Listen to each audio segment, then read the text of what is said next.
So, hello everybody. Good evening, dear guests, ladies and gentlemen. It's a pleasure to have you here. Welcome to our great series, Today's Global Leaders. My name is Astrid Frohloff. I'm a politics journalist and a TV moderator, and once again I have the pleasure to lead you through the evening. So today I'm looking very much forward to an outstanding guest. We are very happy that Stefan Grosch is joining us. He's member of the board of management at Bosch, the world's largest automotive supplier. As you know, for decades Bosch embodied German engineering excellence, set standards. Now it's driving a profound transformation towards software, AI, data analytics. So we are excited to learn what this shift means for a company as Bosch. How does this reshape maybe the identity and the mindset of its employees, and what strategy is Bosch actually setting up? So the situation is severe. You remember recently the German Chancellor convened an automotive summit, Autogipfel, because the automotive sector faces dramatic job cuts, including at Bosch. So how does Stefan Grosch assess the situation? He is Director of Industrial Relations, responsible for human resources and social welfare. So we're very grateful that ESMT is hosting again this inspiring event series, and I'm looking very much forward to hand over the mic now to Matthias Koch. He is COO and CFO at ESMT. Welcome, Mr. Koch.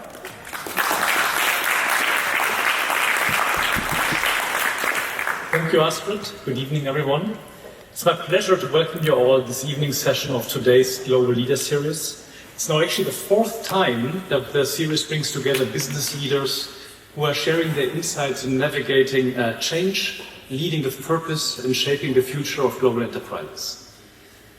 Each conversation aims to inspire reflection and to exchange amongst our diverse community, with students, with executives, and all the partners here alike. Tonight, we are honored to welcome Stefan Grosch. Astrid already introduced him and what he is doing at Bosch, so thank you very much for coming. And also as a very valued member of our ESMT Supervisory Board. In his broad and influential role at Bosch, he is guiding the company through a period of profound transformation, one of that being reshaping both industry and technology on a global scale. Bosch has been a trusted and valued partner for ESMT for a long time, united with us for a commitment of innovation, leadership, and responsible progress. We're looking forward to hearing tonight's insights and to continuing this important dialogue between current and future business leaders. I would like to extend our sincere thanks to our partner IZF, Initiative Zukunftswege Führung, and the Karl Schlecht Stiftung for their continued support of this event. We are delighted to have so many of you here tonight this evening and also online, joining the discussion on leadership in times of transformation. It's now my pleasure to hand over to Uta Menges from the IZF, who will say a few words on the long-standing cooperation that ESMT and you are having. Thank you very much.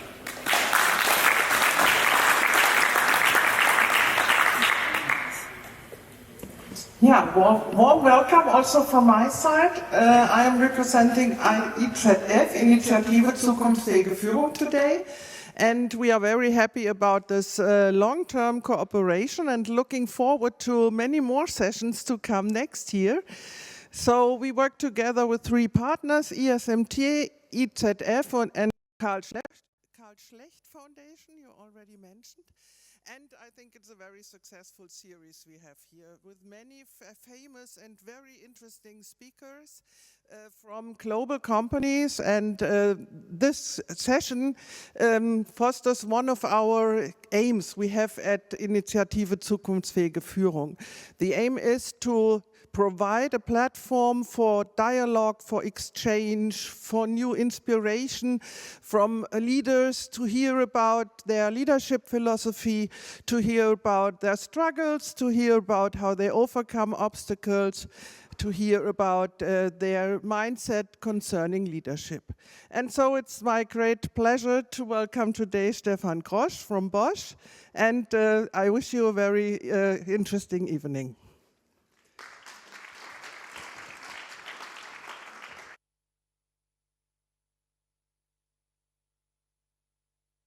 Okay, so thank you very much, Uta Menges, and thank you, IZF. So, dear guests, as you know, it's a fine tradition to open our discussion with a short remark by a faculty member of ESMT. And today we are very glad that we are joined by the president of ESMT. As you know, Jörg Rocholl is one of Germany's leading economists, someone who connects academia, business, and policy wonderfully. As chair of the advisory board of the Federal Ministry of Finance, he plays a key role in the economic debate in Germany. So we are looking very much forward to his thoughts now on Germany's role in global industry and leadership in times of transformation. Jörg Rocholl.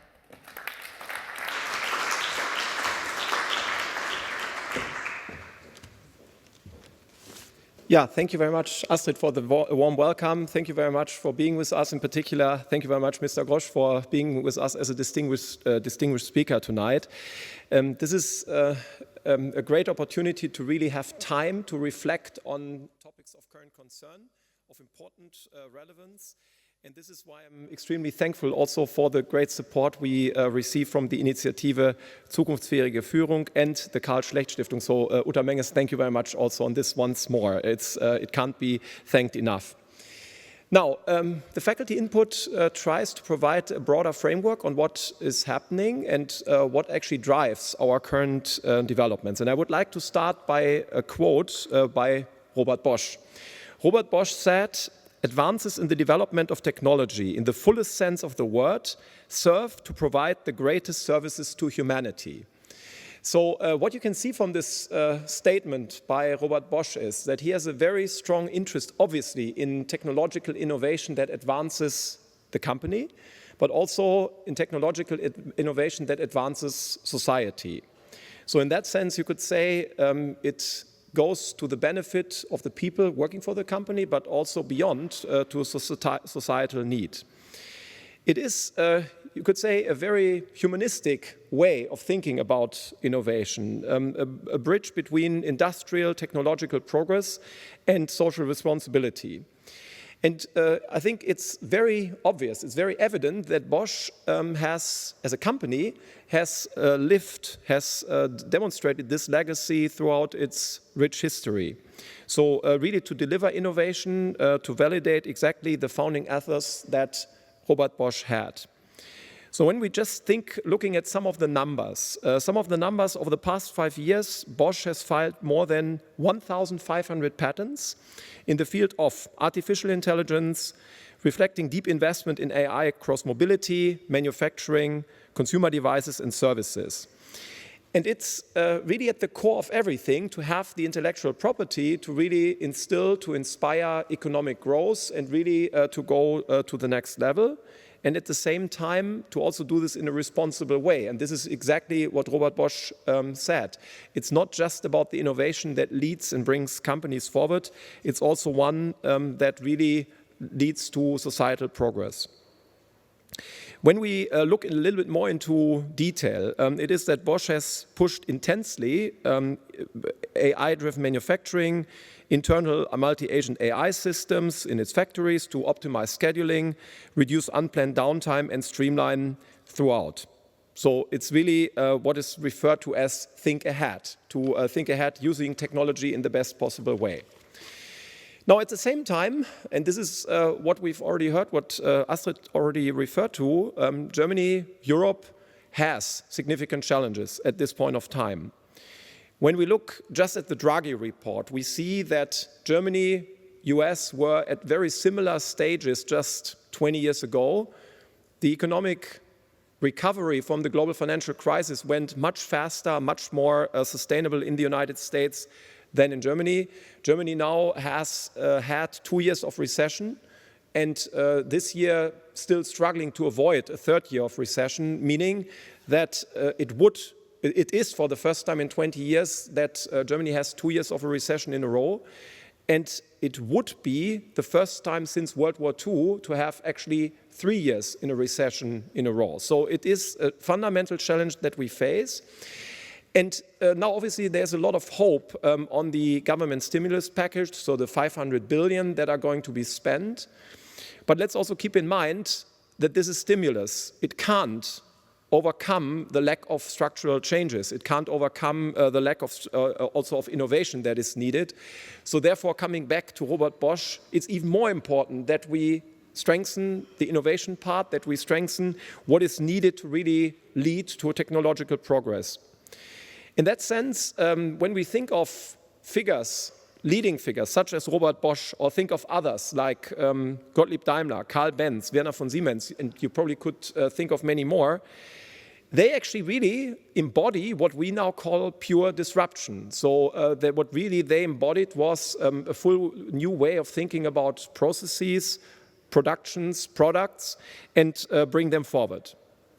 And in a sense, you could say they embody exactly what we've seen also in the most recent Nobel Prizes. So the 2025 Nobel Prizes went to 3 economists, historical economists, Joel Mokyr, Philippe Aghion, and Peter Howitt.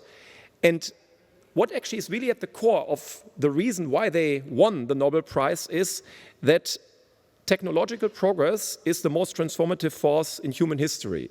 So that we actually have a positive view of thinking about technological progress.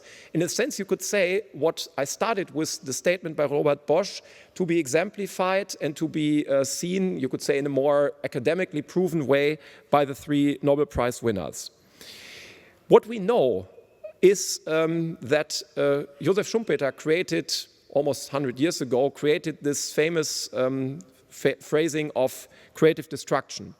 So that new technologies, new innovation destroys something, but doesn't simply destroy it for the purpose of destroying, but rather to find something better. So something that actually replaces the old. So that at the same time, the economy goes to a new level, to a better level, to a more advanced level by exactly having this level of disruption. And the key message, and I think this is a very positive, a very asserting message that came out of the Nobel Prize winners, don't fear progress. Progress is a very important part that we need to embrace in order to move forward. And at the same time, it's also clear that we need to discuss progress and the technological breaks in a very, you could say, rational discourse, in an open and very, say, structured dialogue. And you could say that's exactly the example why we have this dialogue here, so that we really can discuss this.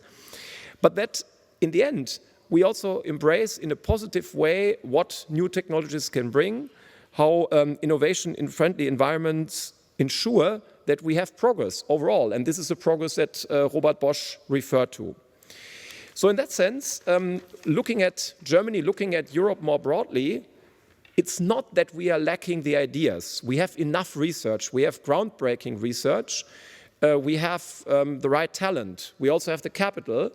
But maybe we also need just the cultural conviction that we can make it work, that we can bring together these different parts, the best and the brightest minds, the best and the brightest technologies, and the capital that really brings all this forward.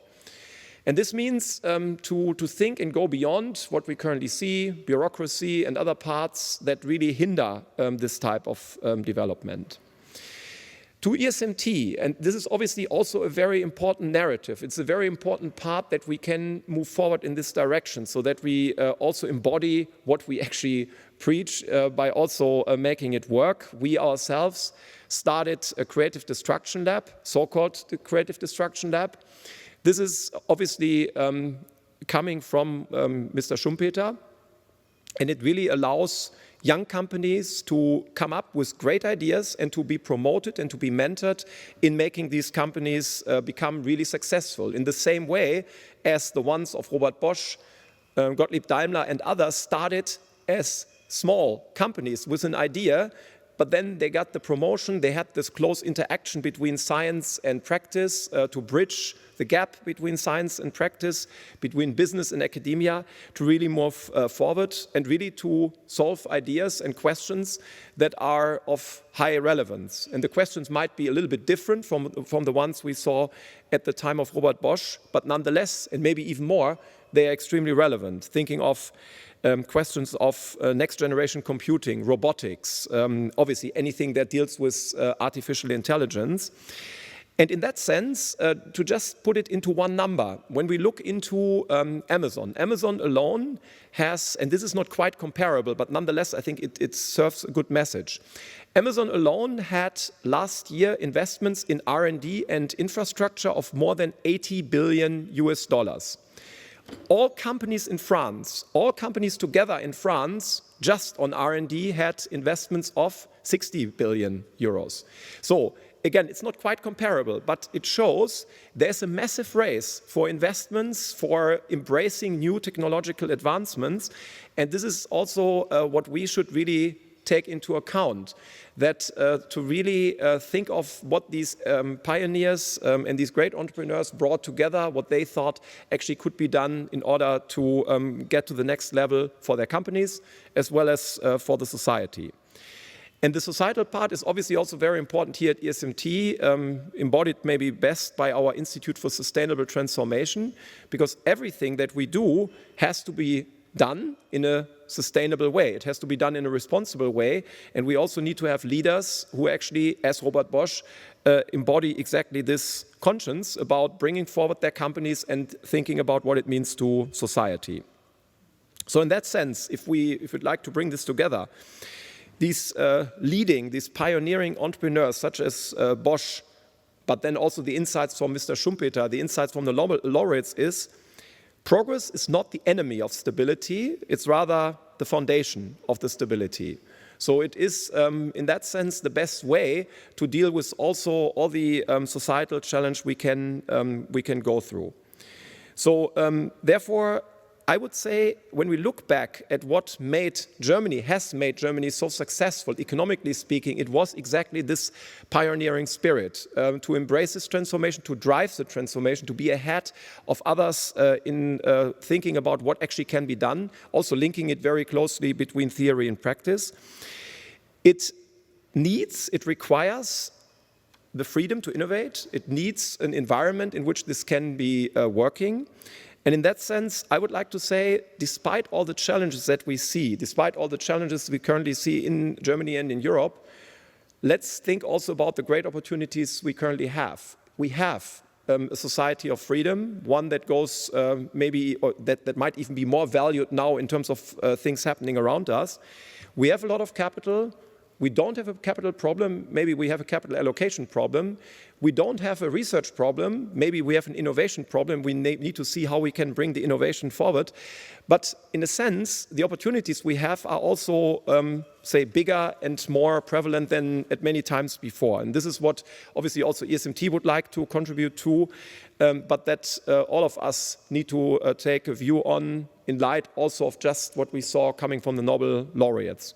So therefore, to repeat what I said in the beginning, Robert Bosch saying, advances in the development of technology in the fullest sense of the word serve to provide the greatest services to humanity. I think it's a great paradigm, it's a great narrative, it's a great narrative to move forward, to remind us that also the next steps we can take can be good for the companies, for the development, for economic welfare, in the end, for society. So with this, I look very much forward to a great discussion tonight, obviously also to encourage you to contribute your thoughts and ideas with this. And in that sense, I would say the combination of Bosch and the Nobel laureates couldn't find a better timely coincidence. So thank you very much again, looking very much forward to the discussion. Thank you.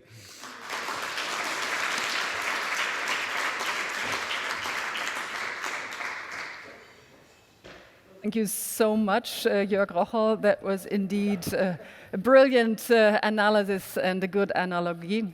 So how is this topic or these topics been seen by one of the heads of the biggest automotive supplier of the world? We are welcoming now Stefan Grosch. Please come on stage and join me here.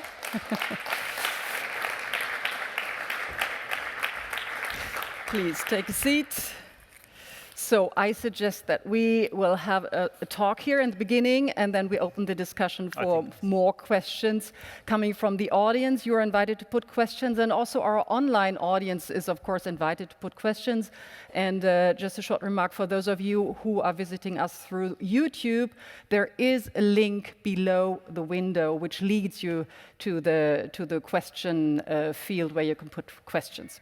So, Stefan, Jörg Rocholl was pointing out brilliantly, and what he said is actually, if we want prosperity in Germany to grow, we need to strengthen innovation, but we also probably need a shift in mindset. We need more entrepreneurship, more courage, more disruption. Don't fear progress, he said. So what are your thoughts about this? Frankie spoke. First of all, also thanks for the opportunity. Warm welcome also from my side. It's really a big pleasure to be here and to be able also to share, hopefully, interesting experiences. So I like this introduction really a lot because this has a lot to do with our reality in the company. I personally, I like to use the typical phrases of pattern changes, guts to move forward. And this is exactly what we need, in particular in Germany, but also in Europe, because when you open every morning the newspaper or you're listening to the news, everything seems to be negative. And this is not the right fundament really to move forward. Therefore, I liked the introduction really a lot. Mm-hmm. Well, if we look at your company now specifically, Bosch is, as many other companies, not only in the automotive industry, but everywhere in the industry, under big pressure now. But specifically, the automotive industry is in a big crisis due to shift to e-mobility, global competition as well, especially from China, as we all know. So what are the biggest challenges currently in your company, and how are you facing them? What's your, I wouldn't say strategy, this is a evening filling topic, but what is your approach towards this very difficult situation? Mm-hmm. First of all, if you permit, I will not talk about a crisis. Mm-hmm. Because a crisis is usually something, it starts, and then at the beginning already we think about when it ends. What we are perceiving in the automotive industry is not a crisis, it's a fundamental change. And I give you only one indication for that. Actually, the worldwide vehicle production is in the range of 91 million vehicles per year. And this volume is flat. It's not going down significantly, it's also not growing significantly, it's just flat. And therefore, from my point of view, it starts with the thinking we are not in a crisis, we have to manage a fundamental change. Mm-hmm. And this is already a different opening for your question. And now comes the difficult part, how to manage it in our company. Actually, at Bosch, over the last decades, we are quite familiar with the situation of growth, significant growth, average 6 to 8% year on year. And average. Wow. And now we are facing a different situation, as markets are flat. So it starts with the people, mindset, cultural ability to find new solutions, to change patterns, what I used before. The second big challenge for us is we want to grow even though the markets are flat. So what we need are innovations. So we have to create a different environment for innovations. And as we have heard before, innovations are embedded in our culture. And actually our mission statement for the Bosch company is invented for life. So it's really fully embedded. We are investing a lot in R&D, so in development expenses, investing a lot in CapEx and all these things. Nevertheless, we have to change also here patterns. It's not only technology anymore, this is new. It's also new business models, new approaches to the market. Here we see also significant changes. But what does this mean specifically for changing the mindset of your people, of your employees? I mean, Bosch really used to be a company which stood for mechanical excellence in the beginning. You have been setting engineering standards, ABS, ESP, ASR, but now the focus is changing in different directions, and digitalization plays a major role probably. So how does this change the identity of your company? How do people deal with a different identity of its company? I would not talk about a different identity. From my point of view, to move forward, it's extremely important where we are coming from. So it's good to reflect on the strength. And we are extremely good in high volume production, highest quality levels worldwide. This is a very good strength, and we have extremely good domain knowledge. So our strategy is coming from this domain knowledge. Now we move forward, in addition to that, into this software-defined world, this AI world. And this is mainly our strategy. Many competitors are coming just from the other side. So the key race for us is who is better at the end to serve our customers. And in many cases, even our customers, they are coming from the domain. So this is our main part. So thinking on where we are good in, and add and move on and change the company, not the culture, but change the focus for the next years. This is the way how we are moving forward. Well, my point actually was that you are changing, as many other automotive suppliers, from being just an engineering company to a company with a broad program. And people used to take pride for being German engineers. Yeah, made in Germany is a very, it still is very valuable, but it's changing. So do people lose pride maybe in being engineers in your company? What does this make with people? At the moment, I would say no, but maybe I start a little bit earlier, because we made a very interesting experience, frankly spoken. I would say about 10 years ago, we were aware about this overall technological trend. And then we told everybody we want to be an IoT company. And then we started to think about what does it mean, IoT and everything digital, etc., etc. And we immediately found out we are losing exactly all these engineering experts. We are losing all those people having worked over decades of years in manufacturing, our strength. Right. So therefore we changed. We changed the way how to move forward. And as I mentioned before, the strategy is coming from a strong domain knowledge, and we are adding to this software, new ways of innovation with artificial intelligence. And this is, interestingly, a good bridge between those who are strong in engineering and manufacturing, etc., and those who are challenging us to find new ways to do business. So in other words, I think at the moment we are able to show both, let me say, communities to be proud of what they are doing together. And there are really fantastic examples, I could explain you, fantastic examples where we bring together exactly those two, let me say, expertises or competences. Oh, that's interesting. Well, before we continue talking about transformation in your company, I really would like to focus on something else, on your personal story with Bosch, because it's interesting. You have been with Bosch for 33 years.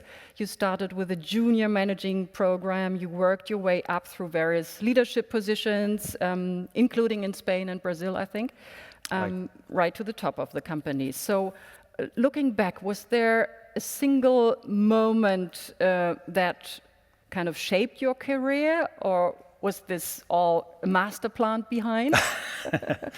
So first of all, I see here many young people or younger generation.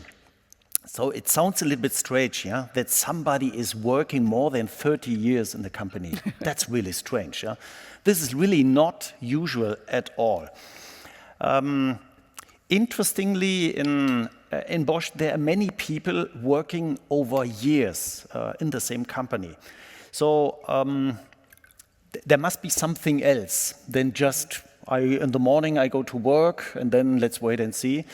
Maybe I come to this cultural part also once again, answering your question. There is not one moment, frankly spoken, not at all, and also not an overall master plan. I would say what marked me personally a lot is actually, there are a couple of things. The first years, I always thought I stay in this company 5 years and then I change to a mid-sized company to get immediately into a broader responsibility. I thought this company is by far too big. But then moving forward, after 10 years, I found out why I should do that. There is a very strong value fundament, and I personally find a lot of identification with that, so I stay. This was one of the moments.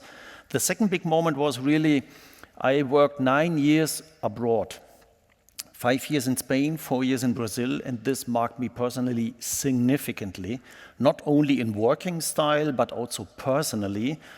In Brazil, for example, the typical topic, yeah, a problem is not a problem is a challenge. And there is always a way, maybe not the way I thought at the beginning, and this helps a lot, in particular in these times, really to move forward. And then I have to confess, I learned mainly with defeats, setbacks, personal ones, in business, etc. And this formed something like, okay, I have to stand up once again, and I have to move forward and take responsibility. And this kind of, let me say, mentality most probably also fits extremely well with what I'm doing at the moment. Yeah? So I would say a couple of those things, and then also a little bit of luck. Frankly spoken, you have to be at the right moment, the right place. This is part of the game as well. Yeah. So now you're on the top of your company. We have talking about all the challenges you're facing currently. So leadership is under big pressure in the moment. We can see this all over. So how would you define leadership in times of crisis? What is good leadership? What is required? Stay optimistic. So no, maybe I start a little bit different. We are describing leadership in 3 levels. And we do this by purpose. So leadership starts with leading myself. So I personally have to be in a good shape, so to say. So I have to take care on myself. Second level is how I lead my team. I think this is very easy to explain. And the third one is how I lead the business.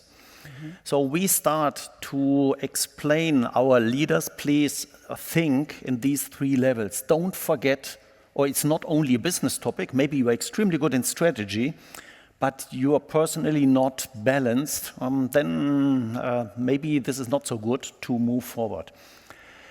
Second overall topic, we have defined, we call this out of the vision statement I mentioned before, 9 attributes, how we would like to work, how we would like to lead, and how we would like to win the game. So we are giving a certain orientation, something like guiding principles to our leaders, to explain them what we are expecting, in particular in this time. And in those attributes you find things like growing talents. Just imagine, we are talking about restructuring in many cases. Growing talents is extremely important. Find the real customer orientation, have guts to move forward, also celebrate successes. Don't forget that, in particular when times are critical, think about, they are also success stories. So with this, we are giving a good orientation to our leaders. And then I would say psychological safety also is extremely important. I personally am driving, I know officially, it's always difficult to talk about it, but diversity, inclusion programs in the Bosch Group, because this is creating this, let me say, background. So I have guts also to tell my opinion. Maybe it's not the opinion of my superior. We have to create environment to exchange perspectives. This is the way how we move forward in this situation. That's really interesting. You mentioned one point which is important for you is growing talents in regard to the audience. So what does this mean specifically for you? How do you grow talents? Good question. Actually, I have two focus topics. Conceptually, as I'm in the board, also responsible for, let me say, systems. And I have two focus topics in the Bosch Group. The first one is top-down succession planning.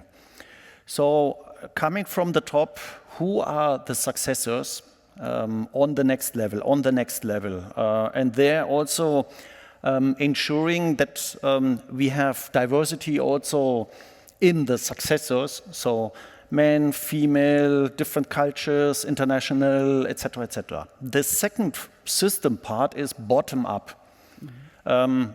Talents from the bottom, so Bosch Group has a very strong talent management. Maybe I give you a very easy example. You mentioned before I started as a trainee in the Bosch Group. Yes, fine.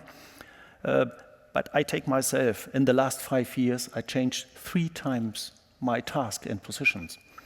So obviously, it's something systematically established, and this is extremely important, really, to grow talents from the beginning, and also for leaders to have guts. And now comes my personal part, to say, here I have a talent, let's move forward. Try to find a way really to create a career. And I personally, I'm doing many team staffing talks, mentoring talks with young talents to find out, do we have the right persons, how to move forward, how to create the right path within a huge organization. Bosch Group has more than 440,000 associates. So how to find the right way in this huge and big company. You're responsible for human resources and social welfare, and you mentioned earlier how important it is for you to keep an eye on your personal health as leaders as well. Yeah, I mean, this is unusual, I must say, but it's really? so important, isn't it? But maybe you can tell from yourself, being, in this position where you are under big pressure, how do you deal with stress? How do you keep yourself in good health? And where do you find moments of, really calm down and find a balance? This is now getting very personal, but don't worry, okay. I share, no problem.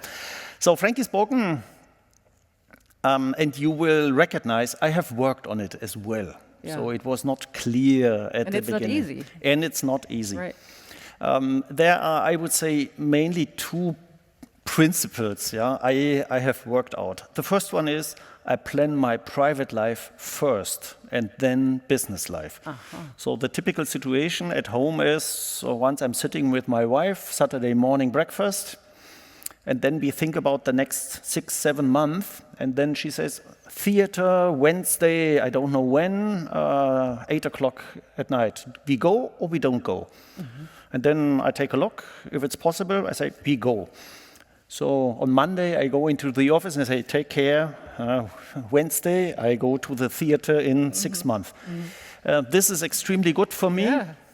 You may laugh, but it's extremely interesting. But because what happens is, I'm creating for myself the feeling I'm still owner of my, let me say, calendar and my personal life. Yeah.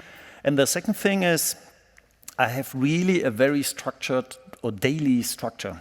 I start nearly every morning going out, doing sport, nearly every morning. I have my topics when I work, when I don't work, etc. And this gives me a certain structure and orientation, and this helps a lot leading myself. And then, of course, I have a couple of hobbies, as everybody, and I also try to take time for those things. Well, thank you very much for sharing this. To get to know you a bit better even, would you Even mind more. to have a quick fire round? It's not too personal. Don't worry. Okay, so what would you say? Limousine or SUV? SUV. Golf or jogging? Jogging. Cooking dinner or washing up? Washing up. Oh, FC Bayern or Borussia Dortmund? FC Barcelona. Oh, la la, okay. And I tell you why, because I'm married with a Spanish wife, so I have no and chance you at have all. No chance, you have no chance, I see. And yeah, they're good players also. Bratwurst or tofu? Tofu. Okay, so Boring, no? I don't know if we can manage to get you tofu tonight, but anyway, thank you very much. Well, let's talk about serious stuff now. Yeah, because, I mean, when everybody reads the news and the situation is bad in your industry, you are responsible for 417,000 employees worldwide? Actually, now we are a little bit more because we acquired a company last year, so 435,000, yes. Yeah, but you're undergoing major restructuring, and this includes also dramatic job cuts. And the number is actually quite dramatic, I think. It's around 22,000 positions in Germany alone last year and this year. So what is your perspective on this as being Arbeitsdirektor, the person who is in charge with human resources? Yeah. First of all, it's not easy to take those decisions.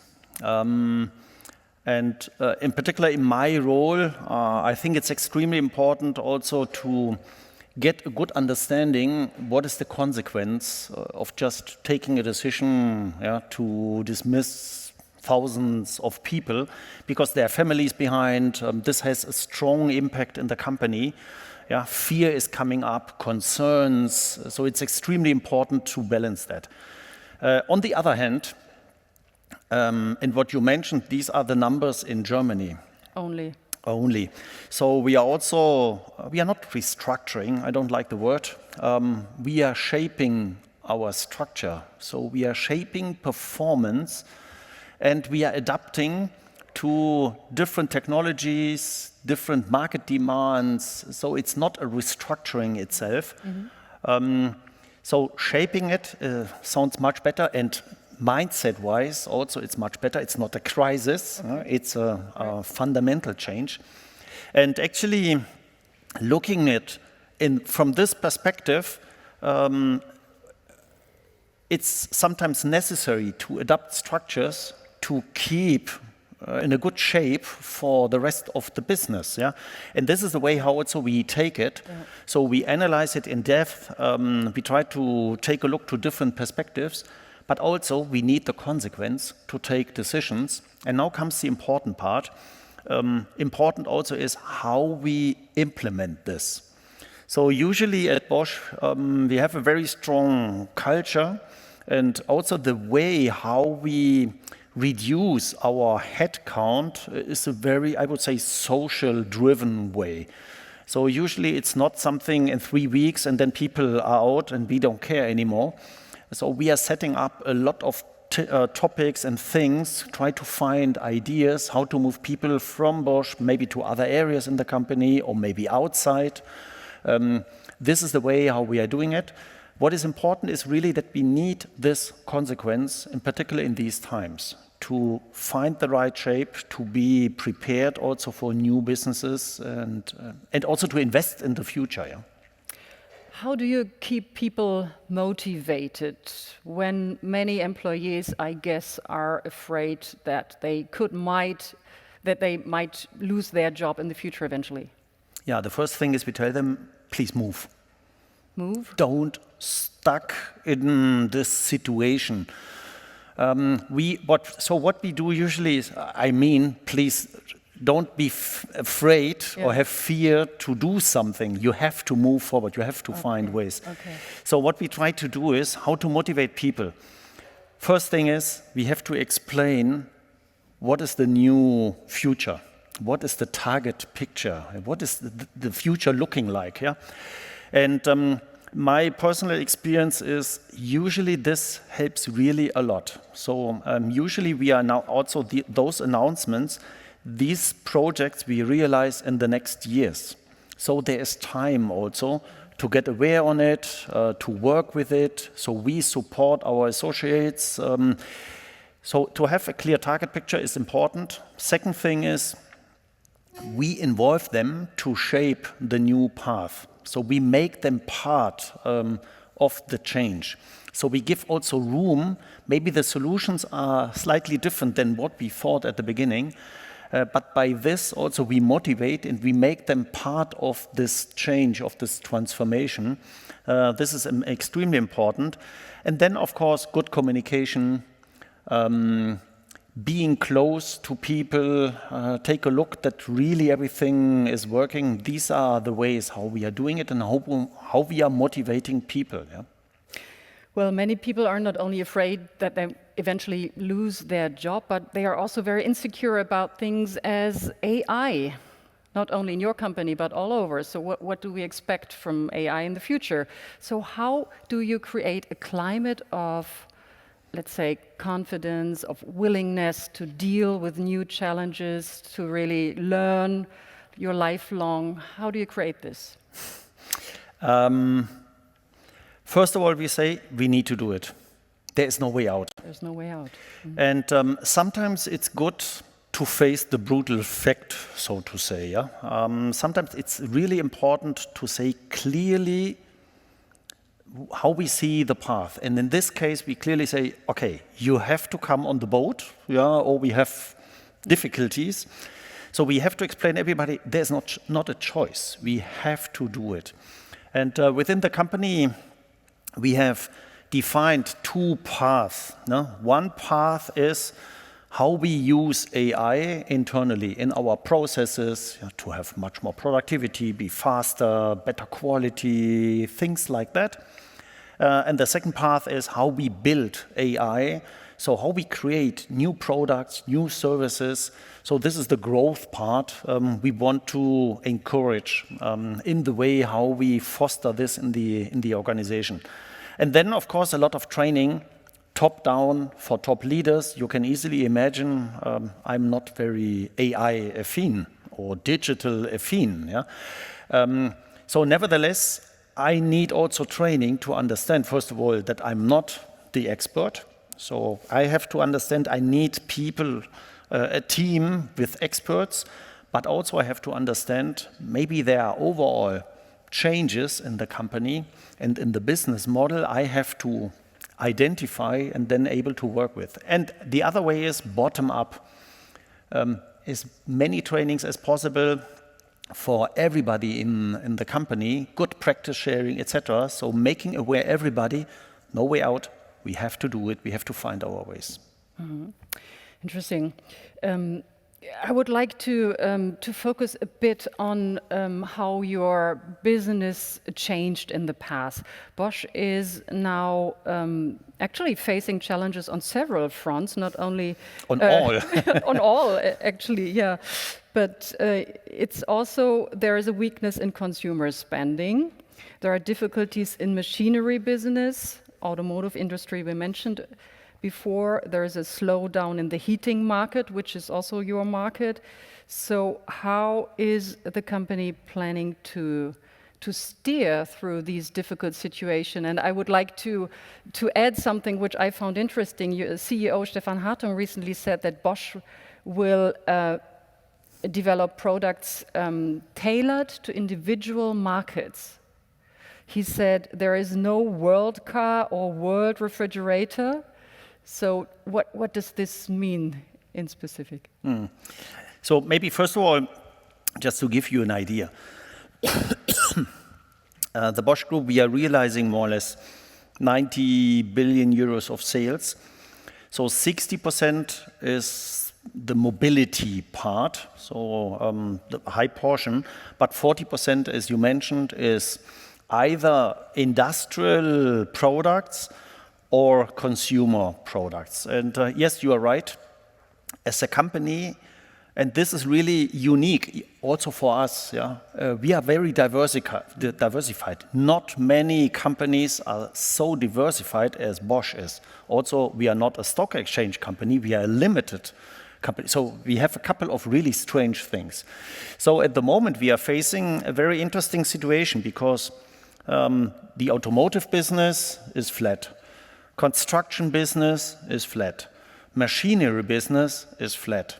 Worldwide, we only have maybe one growth region, that's India, and the rest is mainly flat. And this is for us also a new situation, frankly spoken. You're right, this is something we have to digest also. So how we manage? First thing is we need to be much closer to customers, to understand what is really the market need. And this is the bridge also to your question. I come to this immediately. The other topic, we have a big advantage. We have a worldwide footprint. And this worldwide footprint gives us great opportunities. When I consider innovations, what we heard before, for many areas, the innovation center at the moment is in China. Luckily, we're extremely strong in China. So we have the possibility to learn how to be successful there, also with a different speed, different customer focus, etc., and transfer these topics in other regions in the world. So regarding your question, more tailored, in the consumer business, it's totally clear.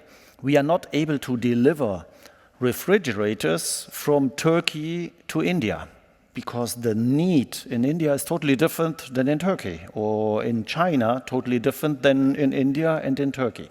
So we need to be closer to the markets. We need to understand, only being close, we are able to find the right product and service to cover the customer needs in those regions. And therefore, we have to go more and more into these tailored solutions. Okay, so there's one question which is really a follow-up question to this. How important then is Germany to you as a business location in the future? Extremely important. And why is that? So I mentioned before 435,000 associates. In Germany are working 125,000 beginning of the year.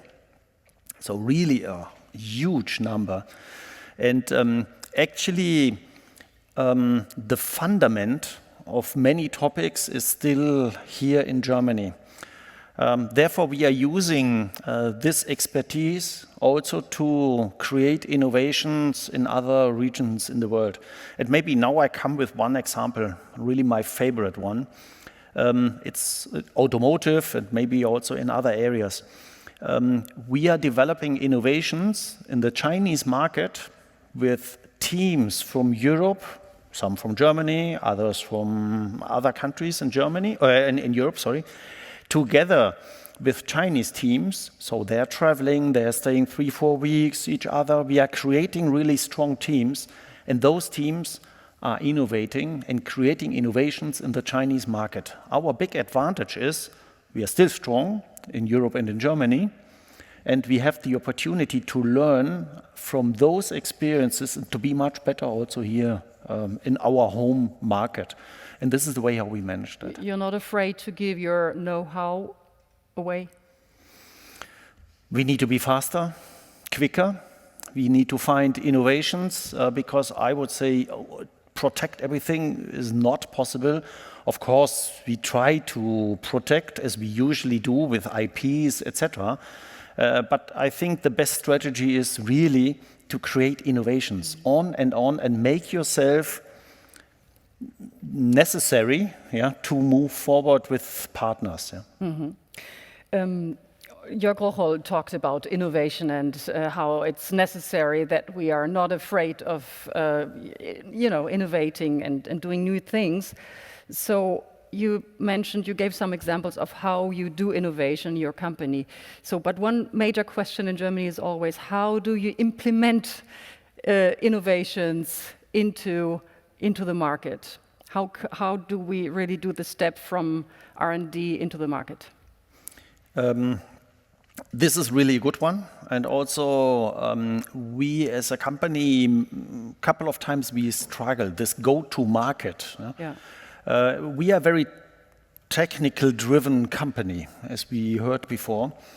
And when you are extremely technical-driven, you have good advantage. You are creating innovations, but we have to understand, we have to bring them into the market. So this go-to-market capability is of high importance. And even more when we think about these, so to say, tailored solutions, then it's even more important. We have, in the Bosch Group, we have a very strong innovation fundament still. We have a pre-research area. So even prior to our business development and innovations, and we have then in all the businesses, we have a clear innovation path, regularly we take a look to it. And the go-to-market part, in some countries it's working, sometimes it's not working.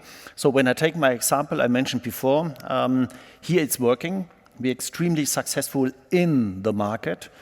But also we have a couple of examples where we have nice ideas and we are not able to bring it into the market because we underestimate the importance of how to get it to the customer and economic and with a good business case. Yeah.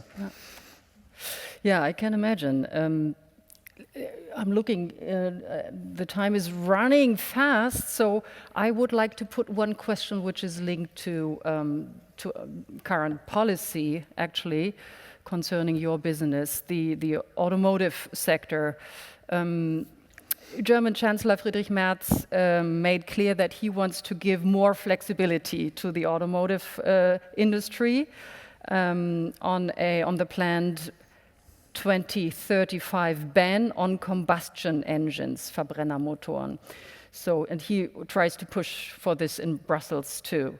So this is good news for you, I guess, or what is actually needed? What kind of framework would you need as a big supplier for the automotive industry? So maybe it starts a little bit with the idea we wanted to introduce in Europe, mainly electric vehicles, right? This is the idea of this ban in 2035. When we take the current situation, I think it's totally clear not so many consumers are buying electric vehicles. Yeah? And also the infrastructure is still not in the shape to have, I don't know how many millions electric vehicles in the country. So it's quite obvious this is not working out at the moment.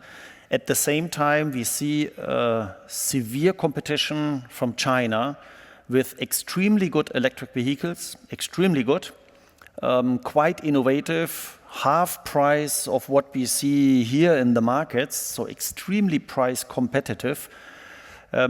And therefore, we say, okay, let's take a little bit flexibility. Overall, we are totally clear and sure we will see electric mobility, absolutely clear, in Europe and maybe a little bit later also in other regions in the world. But what we believe is really a good idea to give more flexibility also to the consumer, so that I am able to buy an electric vehicle, maybe with a range extender, so that I'm able to also drive easily longer distances. So the entrance in the electric mobility would be much easier. And we are delivering also ICE technology, which is extremely good for environment as well, because we are developing constantly those technologies. So in other words, flexibility also would help us because it gives a clear direction also to the consumer. At the moment, nobody knows what to buy. A combustion car or electric vehicle car, so everybody is a little bit concerned about this. So what we need is a clear direction. This is what we really need. The other topics we need is something like a local content definition for Europe. So geopolitically, we have a lot of tariffs at the moment. And we need to create a certain environment where we can move forward also as a company in Europe, as we do in China, India, or other regions in the world. So there are a couple of things. Maybe it's a good idea to think about new regenerative fuel technologies. So we have a couple of ideas. Frankly spoken, also because we are using them in other regions in the world. So it would be for us extremely easy also to implement and to do something positively for environment and offering flexibility to consumers. Mm-hmm. Green hydrogen is an interesting topic for you as well, right? It is, but there's not a big market. Yeah, we invested as a company, and this is also interesting regarding innovations. Many times you have to take a risk, and then you find out that maybe the market is still not there. So we invested a lot in hydrogen, but at the moment the market is in China. We invested in fuel cell, but at the moment the market is in China. Today or yesterday we had a nice announcement, first big manufacturing site of us in Bamberg, by the way. They are producing green hydrogen for our own use.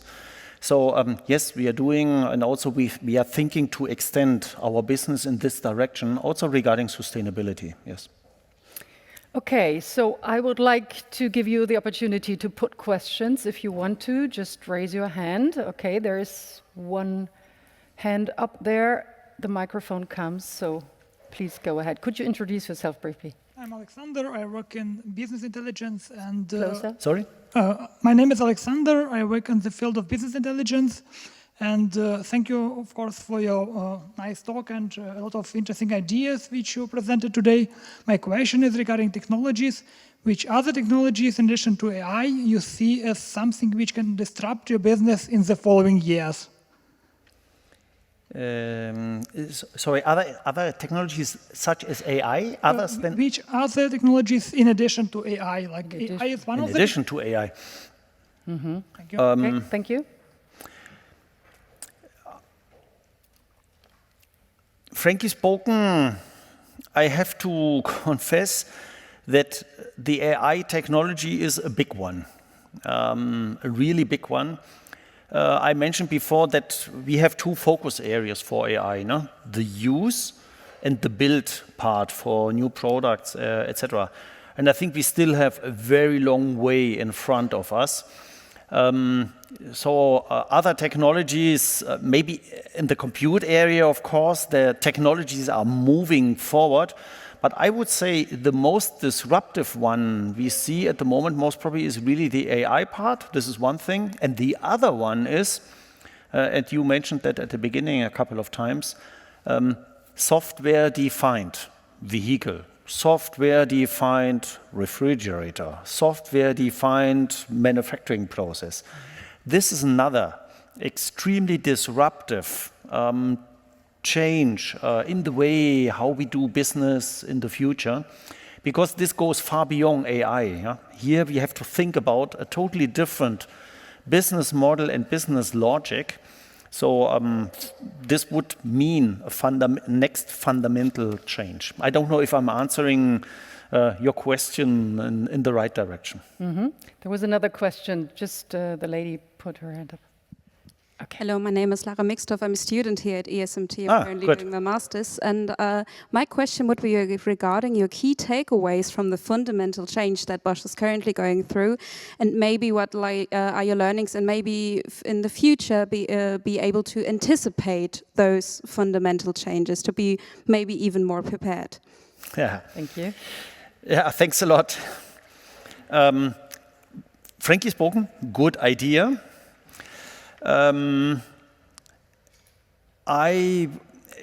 Of course, we try to do scenarios. Of course, we try to predict and everything. But I'm coming more and more to a different conclusion because so when you take the current situation, the complexity is really extremely high. Yeah, you have conflicts very close to our door, so to say, and also in other regions in the world. There are a lot of possible conflicts, take Taiwan, South Chinese Sea, but impacting maybe the entire value stream or supply chain. At the same time, you have geopolitical topics with tariffs. You have these technical changes. I would rather go into a different direction. Of course, we have to try to foresee topics and prepare scenarios. But what we try to put much more in the company is we need adaptability. We need flexibility. The key question for us is how to manage this uncertainty.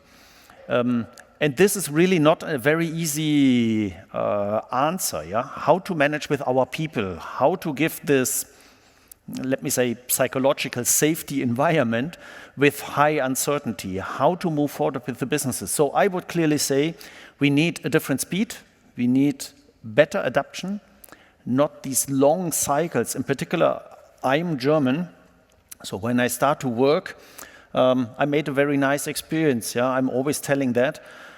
We were planning over 3 or 4 months, yeah, if the next year we will grow 2.56 or 2.64%. These times are over. Yeah, this is over, and our planning ideas we have to overcome a little bit. We need more speed, adaptability, and this is the crucial part. And from my point of view, the key learning, yeah, besides scenarios. But foreseeing that, take the last years, very difficult. Mm-hmm. Okay, there are more questions, and I'm also inviting the online audience to send us questions if you would like to. So I think you were the first here, the young man over there. Right, thank you. Hi, I'm Alex. I'm also a student here from the ESMT. Okay. And I'm studying innovation entrepreneurship, so it's a very innovation-based question. But how do you ensure that innovation is not getting lost in internal bureaucracy, political compromises, or cost-cutting measures? Yeah, that's a very good question, frankly spoken. In such a big, many times people, even internally, they say Bosch is a big tanker. Yeah, so how to adapt quickly? And the question is totally right, frankly spoken. So we have set up a couple of possibilities. Yeah? One possibility is new ideas. We give a special room, and then you can pitch them, and then we try to find partners from outside to join your idea, and then we find out if this idea is really a good one for the market or not. These kind of things. We are also doing venture capital investments, so we have a venture capital area which is in constant contact with startups, unicorns, etc., to understand worldwide where opportunities or not. So by this, we are trying to get outside-in views, and we are changing our way of innovating. Yeah? Different working styles, more agility, international collaboration. So here we are working a lot to create much more innovation environment and background. Mm-hmm. So maybe you, and then you, and you're the third. Okay, you as well. Hello, I'm Idil. I'm also a student here. A quick question maybe about, okay, AI is rising, and then entry-level job numbers going down, and okay, I'm wondering how our future work life will be, and what should we do to get ready, except learning how to use AI. This is everybody says, but I'm wondering how to be successful and to feel safe in our future business environments. What do you recommend to the new generation, let's say? Yeah, I understand your question totally. Yeah, and I think it's really a very good one. So the first message to you is we are not stopping hiring. We are not stopping hiring. Even though we have to adapt structures, this does not mean that we are not hiring anymore, because we need new competencies. Also, when you take Western Europe, for example, we have to think about demographic impacts over the next 5, 10, 15 years. So we have to think much more strategically, and therefore also we are hiring people. And also we are hiring people with certain competencies we need. For example, in the area of AI, I don't know what is your focus area, whatever, but we are also hiring, we are looking for young talents in the company because we want to go forward and we want to grow in a robust way, and therefore strategically, and even my task is, and you asked me for the talent management part, yeah? So we have to do both. We have to forget this world, either or. It's and. This is one of those ends. Yeah? We have to adapt structure, we have to shape our performance, and at the same time, we have to look for talents, right competencies for the future. Okay. So would you pass the mic? And while you put the question, I would need some assistance. Martina, could you please come? I messed up something here with the tablet. But please put your question. Hello. So I am Anusha Dagar and I am second year master student in analytics and artificial intelligence. And my question is, what are the leadership traits according to you and like your experience? What do you say that are most critical for the next generation of global leaders? And what are the qualities that we should start focusing now? Like you said, we should first of all focus on ourselves, then team and etc. But what are the qualities we should start focusing now? Okay. Good question. Thank you very much. I would say being able to work with uncertainty is one of the very important topics. I would say communication skill, team skill, collaboration skills are extremely important. The willingness to learn constantly.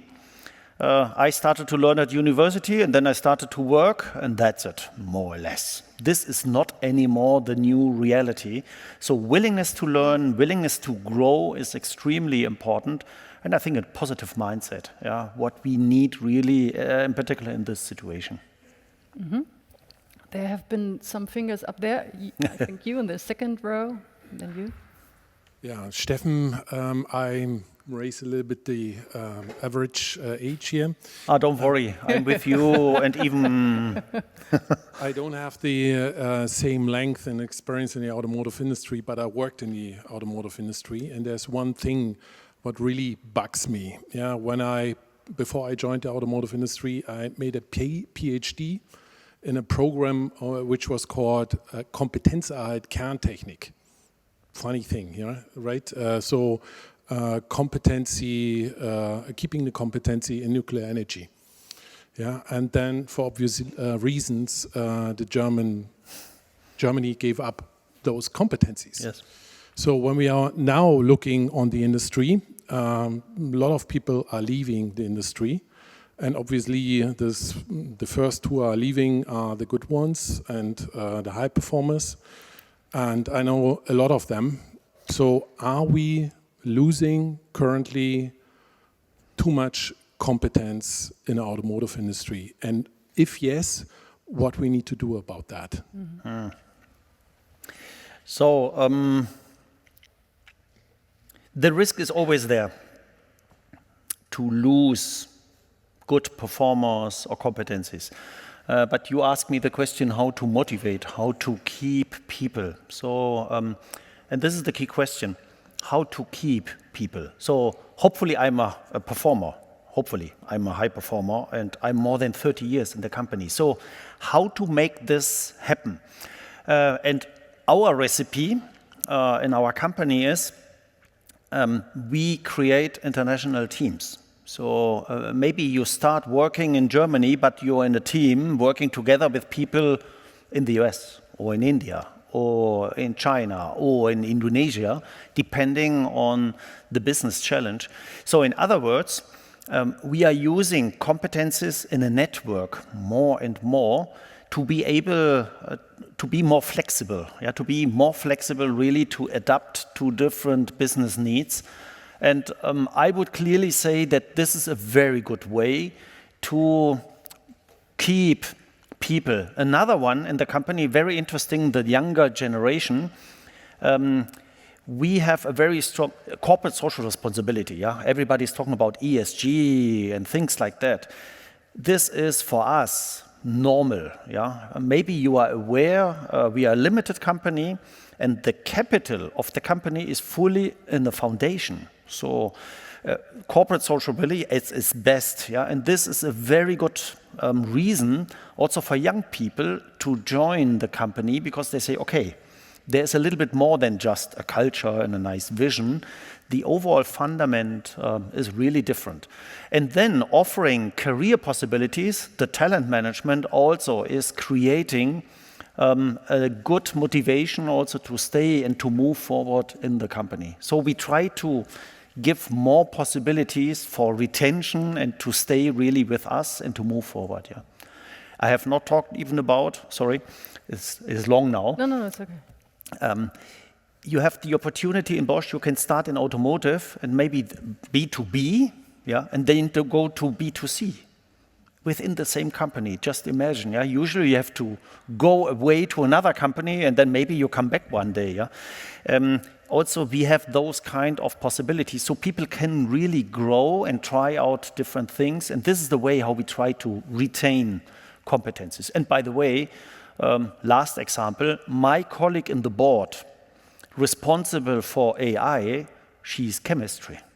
So obviously a totally different competence at the beginning, but nevertheless, you can move forward, yeah, if you develop, if you learn, etc. And this, from my point of view, are fantastic examples to say this is the way how we have to keep people on board, motivate them, and let them really grow, as I explained at the beginning. Mm-hmm. Okay, now to you. Here, put over the mic, please. Okay. Yeah, thank you very much for the nice insight so far. My name is Julius. I work in finance in a climate tech startup. I graduated here a couple of years ago. And one interesting thing you said from your past experience was in times of uncertainty or times of failure, maybe even, you had the most growth, let's say.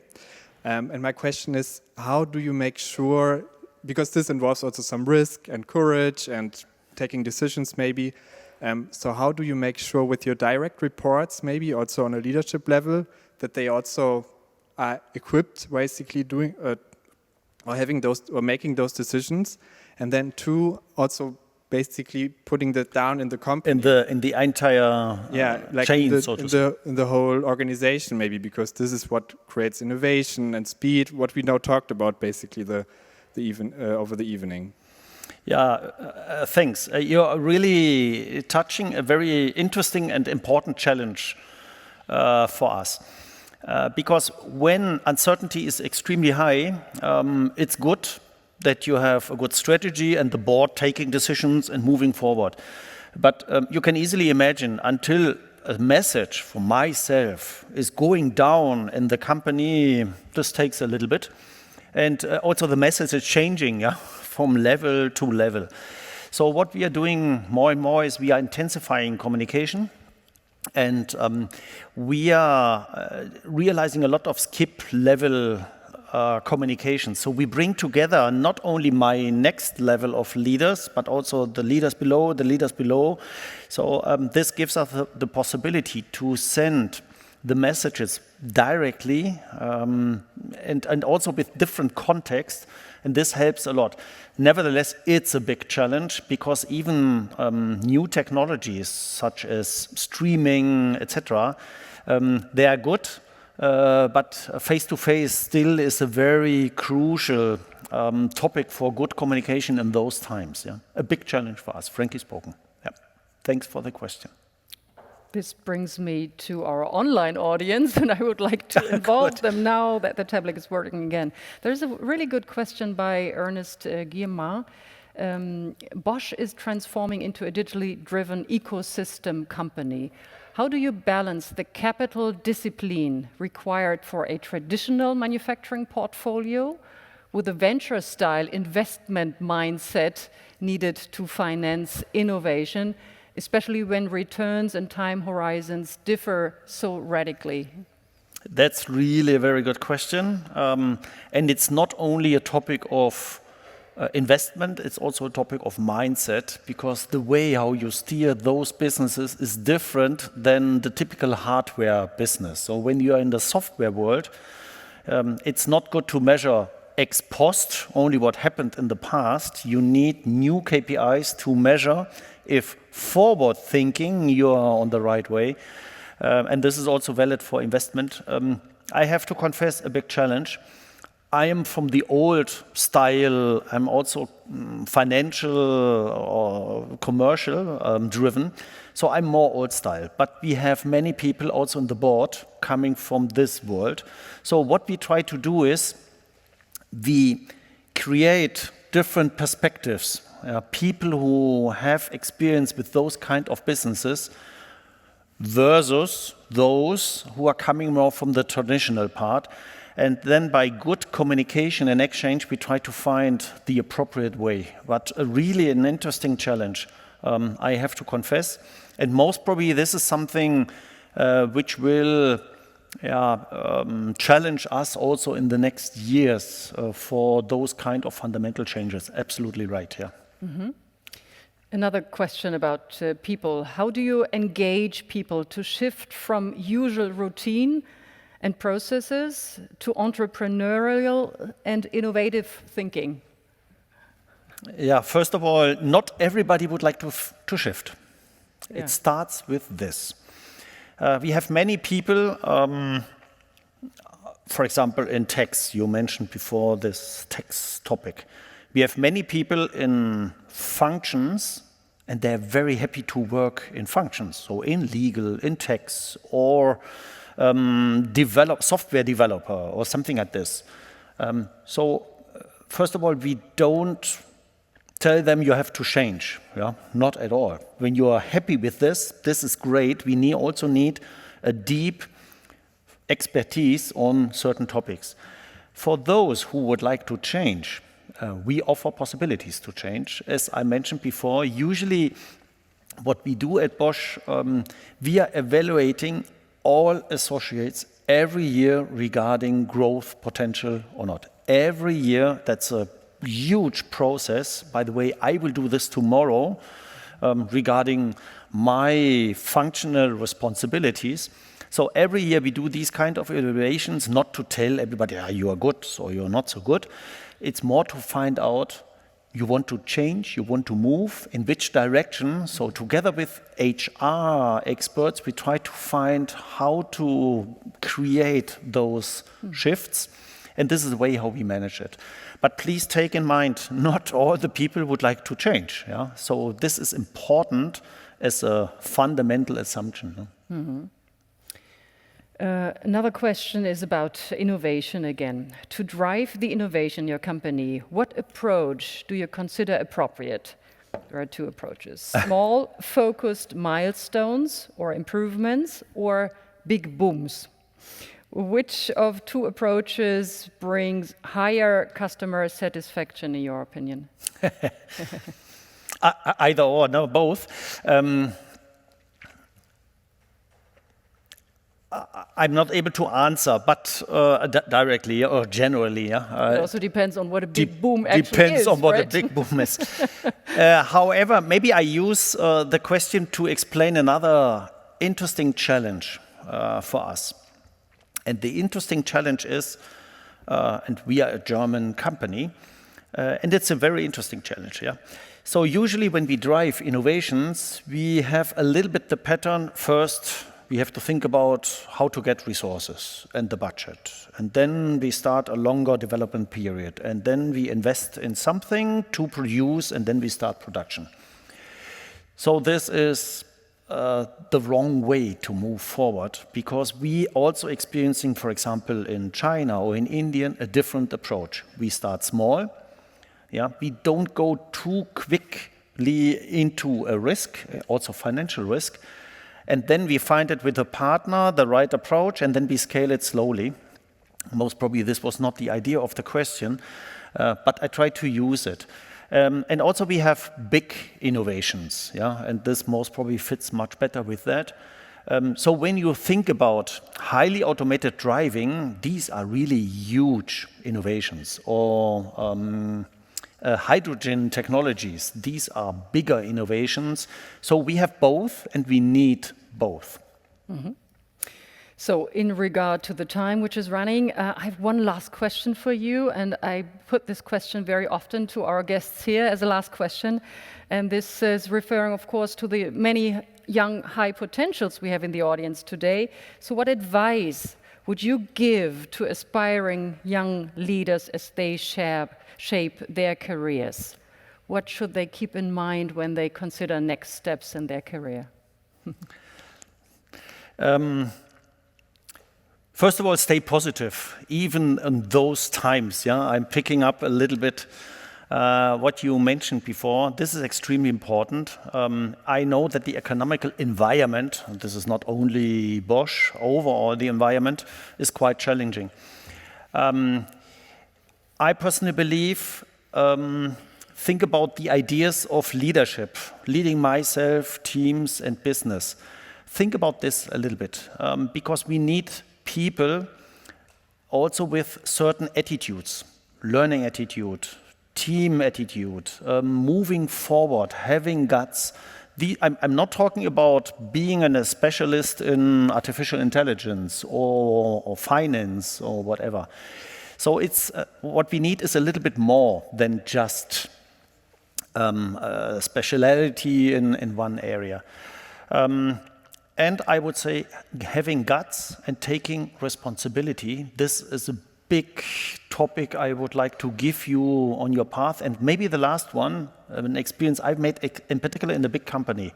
Try to find mentors or buddies who can give you an orientation to move forward quickly, to not get lost in a big organization. And then go ahead and enjoy and have fun also working. That's the best fundament. And hopefully you are recognizing I still have a lot of fun. And this gives me personally energy looking to myself as well. Well, those were strong advices and a wonderful last word. Thank you so much for your openness, for your kindness, for your sharing your thoughts with us tonight. You're welcome. Thank you very much. Stefan Grosch. Thank you. Thank you very much. Thank you very much. So, can you sit down? Alles klar. So that was highly, highly interesting. And if you feel like continuing the conversation, you will have the opportunity to do this in our follow-up format, which is called IZF, Macchiato. And this will be, Uta, tomorrow, right? On Friday at 3 p.m. You can join us, and the entrance, the link you will find on the screen somewhere, right? It's not to miss. So also check out our past events if you want to, with fantastic CEOs as Ola Kelenius, Christian Sewing, Carsten Spohr, Roland Busch, among many others on YouTube. And also save the date, because we are happy to announce our next guest at today's Global Leaders, and this will be Nora Fehlbaum, CEO Vitra.